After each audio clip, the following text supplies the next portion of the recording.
Praise the lord. యేసుక్రీస్తు నామములో మీ అందరికీ శుభములు తెలియపరుస్తున్నాను. మార్నింగ్ మన్నా అనే ఈ కార్యక్రమం ద్వారా మీలో అనేక మంది ఆశీర్వదించబడి విడుదల పొందుకుంటున్నారు.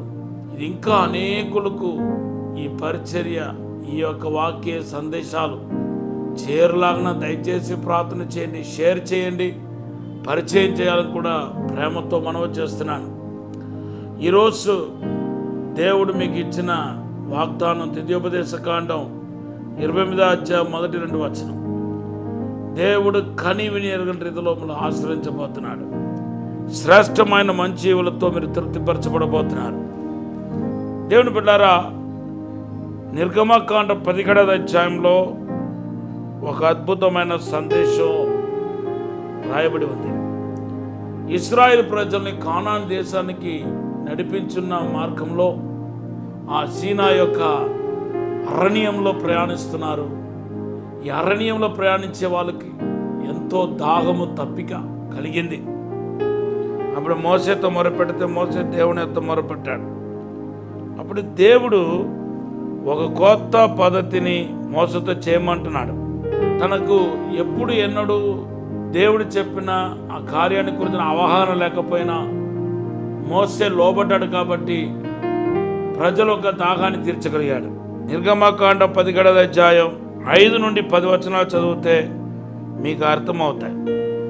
ఆయన ఒక కొండను చూసి ఆ కొండను తన చేతిలో ఉన్న కర్రతో కొట్టమన్నాడు. కొట్టాడు. వెంటనే 20 లక్షల మంది కావాల్సిన దాహం తీర్చే నీళ్లను ఇవ్వగలిగాడు. దేవుని బిడ్డలారా, బండ నుండి నీళ్ళు ఇచ్చిన వాడు దేవుడే, కానీ దానిలో మోసే ఒక పాత్ర కూడా ఉంది. ఏంటి? దేవునికి లోబడిన మోసే అని మనము విరుదు కూడా ఇవ్వచ్చు. ఎవరెవరైతే దేవునికి లోబడుతున్నారో వారి జీవితంలో ఈ భూ సంబంధమైన అవసరాలన్నీ తీర్చబడతాయనే విషయం దేవుడు చెప్పగా బండను కర్రతో కొట్టడం వలన అందరూ దాగం తీర్చబడినట్టుగా మనం చూస్తున్నాం.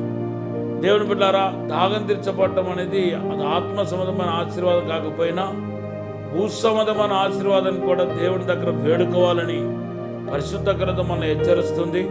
దేవునికి లోబడాలని పరిశుద్ధ గ్రంథం హెచ్చరిస్తుంది. ఎవరెవరైతే దేవునికి లోబడుతున్నారో మీ జీవితంలో చెప్పుకోదగిన ఆశీర్వాదాలని, అద్భుతాన్ని మీరు చూడగలుగుతారు. దేవుని నామానికి స్తోత్రం. హల్లెలూయా. అపోస్తలుల కార్యం 5వ అధ్యాయం 32వ వచనంలో విధేయులైన వారికి అనుగ్రహించబడిన పరిశుద్ధాత్మ జీవజలమని బండని క్రీస్తు నుండి వచ్చే జీవజలమైన పరిశుద్ధాత్మను పొందాలని నువ్వు ఆశపడితే దేవునికి, యేసు ప్రభుల వారికి నువ్వు లోబడాలి. ఎప్పుడైతే మనం దేవునికి లోబడుతున్నామో అప్పుడు అన్ని రకాల ఆశీర్వాదాల చేత మనము దీవించబడతాం. ఈరోజు మీ జీవితంలో దేవునికి లోబడే మనస్సు ఉందా లేదా అని అడుగుతున్నాను. ద్వితీయోపదేశ కాండం 28వ అధ్యాయం 1-14 వచనాలు చదివితే దేవునికి లోబడటం ద్వారా వచ్చే ఆశీర్వాదాలు క్రమపరిచి రాయబడి ఉంది. దయచేసి నేను మీ కొరకు ప్రార్థన చేసిన తర్వాత ద్వితీయోపదేశ కాండం 28వ అధ్యాయం అంతా చదవాలని కోరుతున్నాను. అంతేకాదు, రెండవదిగా మనం దేవునికి లోబడుతున్నప్పుడు శ్రేష్టమైన మంచి దేశంలో మనల్ని ప్రవేశపెడతాడన్న లూకాసు వార్త 1:19లో మనం చూస్తున్నాం. ఎవరైతే దేవునికి లోబడతారో అప్పుడు దేవుని యొక్క వాగ్దానాలు నెరవేర్చబడతాయి. ఇశ్రాయేలు ప్రజలు దేవునికి లోబడాలని చెప్పి నేర్పించబడ్డారు కనుక దేవునికి లోబడ్డారు. వాగ్దాన భూమిలో దేవుడు చేరుస్తున్నాడు, అలాగే వాగ్దాన భూమిలో చేరగలిగారు. ఎలాగంటే దేవునికి లోబడటం ద్వారా. దేవుని నామానికి స్తోత్రం. మూడవదిగా 1 సామెతల గ్రంథం 15:22లో మనం అన్ని రకాల బలుల కంటే యెహోవా మాట వినటే శ్రేష్టమని రాయబడి ఉంది. ఈ శ్రేష్టమైన ఆశీర్వాదాలు ఎలా వస్తాయంటే కేవలం దేవునికి లోబడటం ద్వారానే వస్తాయి. అవును, ఈరోజు భూ సంబంధమైన ఆశీర్వాదాలు కావాలన్నా, పరిశుద్ధాత్మ కావాలన్నా, లేకపోతే వాగ్దానం నెరవేర్చబడాలన్నా, దేవుని బిడ్డారా 1 సామెతల గ్రంథం 15:22 ప్రకారం శ్రేష్టమైన ఆశీర్వాదాలు పొందుకోవాలన్నా మీరు ఎంత ఎక్కువ దేవునికి లోబడతారో అందందుకు దీవించబడతారు.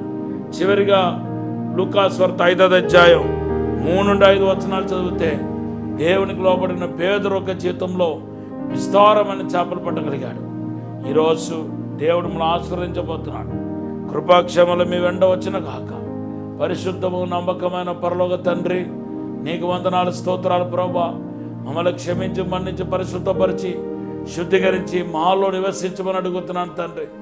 దైవ కృప చేత, మహిమ చేత నింపమని అడుగుతున్నాను తండ్రి. అయ్యా, ప్రతి ఒక్కరి పేరు పేరు చెప్పను ఆశ్రయించండి, వర్ధిల్లించండి, పెంపొందించండి ప్రభా. అయ్యా, నీకు లోబడి మనసు అందరికి దయచేయమని యేసు నామములో అడిగి వేడుకుంటున్నాము తండ్రి. Amen, amen. Have a blessed day. దేవుడు మన ఆశ్రయించిన గాక. హాగై 2:19 దేవుడు వాగ్దానం చేస్తున్నాడు.